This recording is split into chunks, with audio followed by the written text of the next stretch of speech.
eu queria perguntar para vocês a questão de... Você falou, né, eu quero ser vista além da minha doença. Não quero ser resumida a minha doença. Amira, as pessoas que você recebe lá, como é que essas pessoas se enxergam e acham que o mundo enxerga elas? Como é que elas acham que são vistas pelos outros? Como aquelas deficiências invisíveis, eles se sentem extremamente solitários. A dor é solitária, né? Meu pai tinha uma doença crônica, que ele sentia muita dor, e a gente conseguia ver que a dor é muito solitária. Então, eles se sentem normalmente marginalizados, muita margem da sociedade. Pessoas com uma deficiência física visível, eles também se sentem à margem da sociedade, mas como as pessoas conseguem perceber, não, ele tem algum problema, as pessoas acabam tendo um pouquinho mais de empatia. Mas as doenças invisíveis, não. Então, eles se sempre sendo julgados. Sempre naquela solidão de como que eu vou fazer com que a pessoa me enxergue e acredite no que eu estou falando. Então, as nossas famílias, normalmente estão sempre muito ligadas a como que eu vou dar, né, os cuidadores, como é que eu vou dar uma qualidade de vida para ele. E aí a nossa preocupação entra, mas como é que eu vou garantir que esse cuidador também tenha uma saúde mental? Nossa, muito importante. Também para cuidar dessa criança. Sim. Foi daí que surgiu o Prêmio Mulheres Raras, porque a grande maioria das cuidadoras são mulheres. E as grandes a maioria das gestoras de ONGs são mulheres. Porque o homem está naquele papel ou de... Não, um filho com problema, não, a culpa é dela. O filho é dela, não é mais meu. Então, eu saio de cena. Não sei se... Eu não gosto de generalizar, amiga. Não são todos. Mas um homem ou outro, vamos imaginar, porque... A gente fez um estudo, são tem um percentual. São cerca de 80%. Percentual alto, então. É bem alto. De famílias que acabam sendo desmanteladas. Depois que se tem constata um diagnóstico. Mas existem aqueles que são fora da curva, que são os cuidadores, que são os que apoiam as suas mulheres. A gente tem tudo, né? A gente vê de tudo, desde do pior cara até o melhor cara, que você fala assim, caraca, eu quero isso pra mim.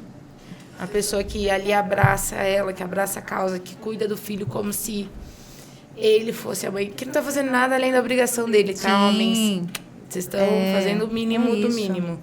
É o papel. É o papel deles. Vocês também estavam ali na concepção. Então, assim, a gente vê muito disso. Então, fazer com que o cuidador se cuide, porque o cuidador precisa ser cuidado também.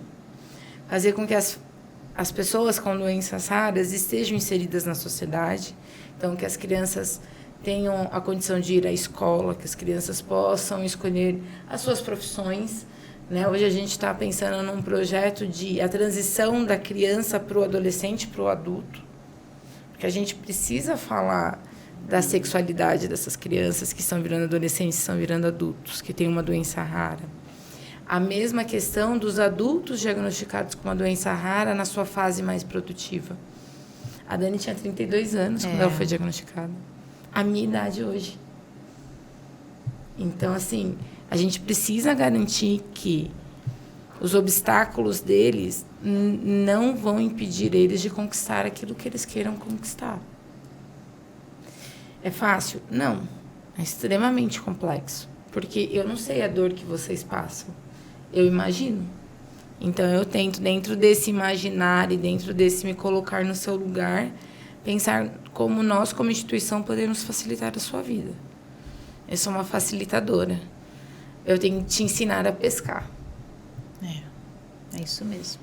São poucas pessoas que vão conseguir fazer uma reprogramação de cérebro como você fez. É muito difícil. E é isso que assim, eu estava aqui pensando assim, como que a gente poderia levar isso para outras pessoas? Fazer isso mais conhecido. Eu tenho um embrião. Opa! Não, um embrião de um projeto que é o Tenda, que o Tenda é terapia evolutiva da mente. DA Daniele Ascenso. O copyright. E ele é um embrião de um projeto maior. Então, ele vai levar um pouco mais de tempo. Mas ele já acontece hoje com o acesso que eu faço à noite, né? Depois do trabalho, quando eu chego em casa, eu consigo ainda um tempo para ouvir. Hoje é um projeto de escuta, é um projeto de incentivo a olhar para dentro. Não só hoje de mulheres, mas também de crianças. Porque é o que a Mira falou. Eu recebo mulheres com questões emocionais, mães que não sabem como agir frente às emoções dela e o filho.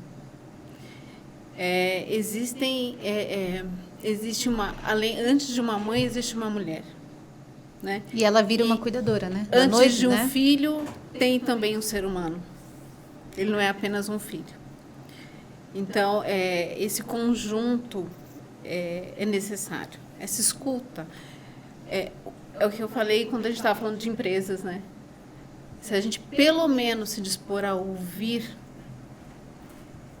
a escutar, já ajuda muita gente. Mesmo verdade. Que seja uma criança, porque uma criança tem muito a dizer. Eu, quando criança, não tinha quem dizer. Hoje, eu sei o porquê da distonia. Eu sei o porquê que a distonia se manifestou, né, no meu corpo. Porque lá atrás eu guardei muita coisa. Essa é a minha verdade. Isso não é a verdade dos distônicos. Essa é a minha verdade, onde eu cheguei. Então, falar, abrir, contar, dizer o que quiser dizer para qualquer pessoa, num lugar seguro, num ambiente seguro, é o início da cura.